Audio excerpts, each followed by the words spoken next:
Bonjour et bienvenue au cahier d'exercice B2.2.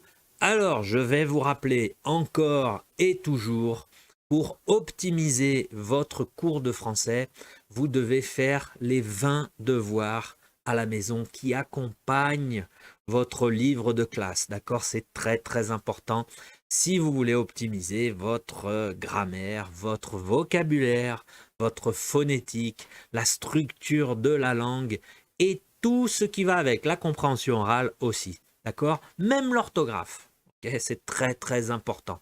Donc, je compte sur vous pour ces 20 devoirs. Nous allons commencer avec les instructions générales. C'est parti! Alors, les instructions générales, vous aurez besoin pour faire ces exercices de B2 de votre cahier d'activité B2. Ok?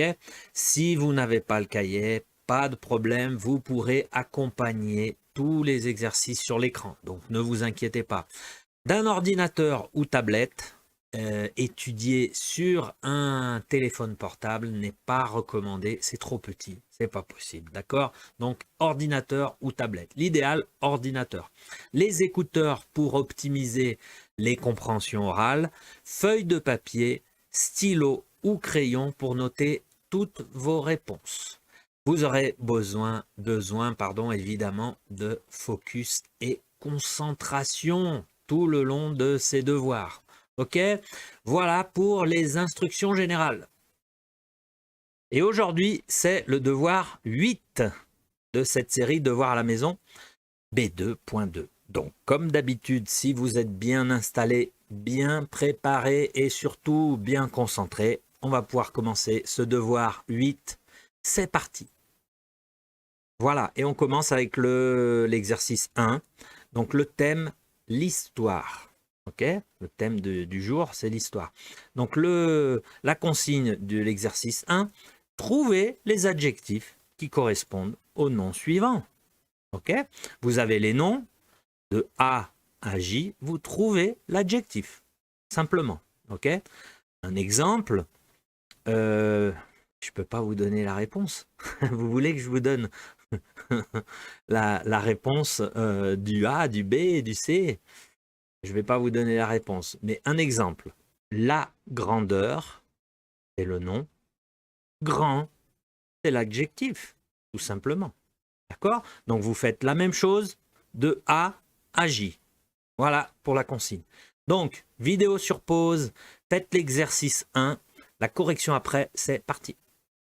Voilà, correction de l'exercice 1. Alors, A, le roi royal. B, la révolution révolutionnaire.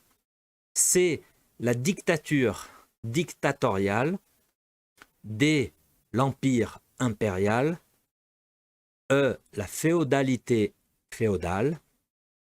F, le pharaon pharaonique. G, le prince princier. H, la noblesse noble. I, le tyran tyrannique. Et J, le chevalier chevaleresque. Voilà pour tous ces adjectifs. Donc ça va, vous avez bien répondu, pas trop difficile.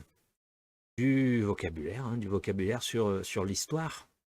Ok, vous pouvez regarder tranquillement, faites une pause, parce qu'on va continuer au prochain exercice. On continue. Voilà, et on continue avec l'exercice 2.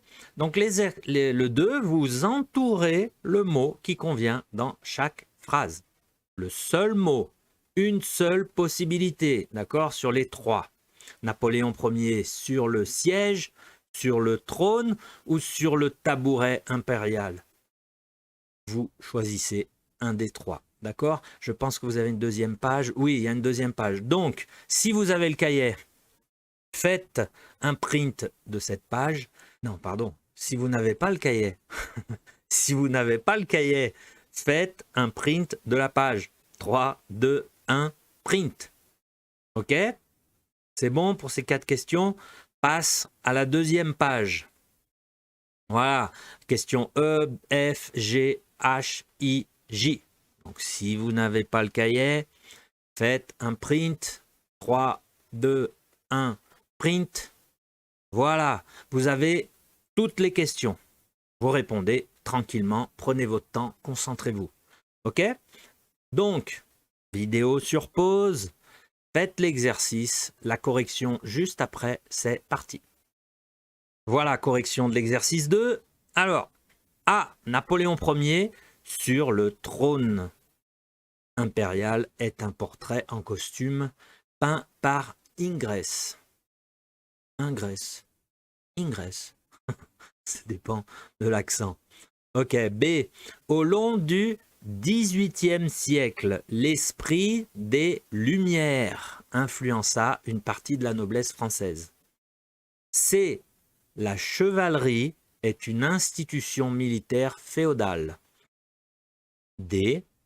Les termes de Cluny sont des vestiges gallo-romains. Voilà, pour ces 4 premières. C'est bon, c'est sur l'histoire, hein. Le thème, c'est l'histoire. Donc tout ce vocabulaire est sur l'histoire. Voilà, c'est bon, les 4 premières. On peut passer aux prochaines. Allez. Alors, E. La Belle Époque est une période s'étendant de la fin du XVIIIe siècle, non, du 19e siècle, pardon, 19e, oui, 19e siècle, au début de la première, c'est tout, hein, 19e siècle, non, il y a un problème. Alors, attendez, je vais relire.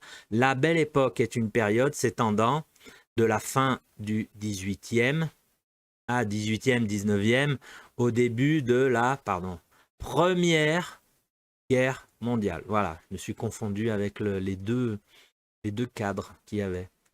Ok, donc F, Doc n'est pas un titre de noblesse. G, la Renaissance constitue un pont entre le Moyen-Âge et l'époque moderne. H, la princesse attend son servant fidèle. I, les communes limitrophes de Paris constituent la petite couronne.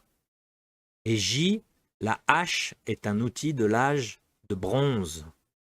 Voilà, c'est pas facile, hein? C'est pas facile cet exercice.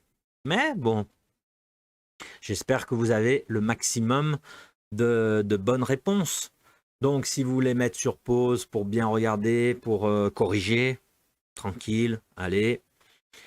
Parce qu'on a terminé ce devoir numéro 8. Bravo, félicitations pour les efforts. Merci pour l'attention. Je vous retrouve au devoir 9. D'accord? Salut!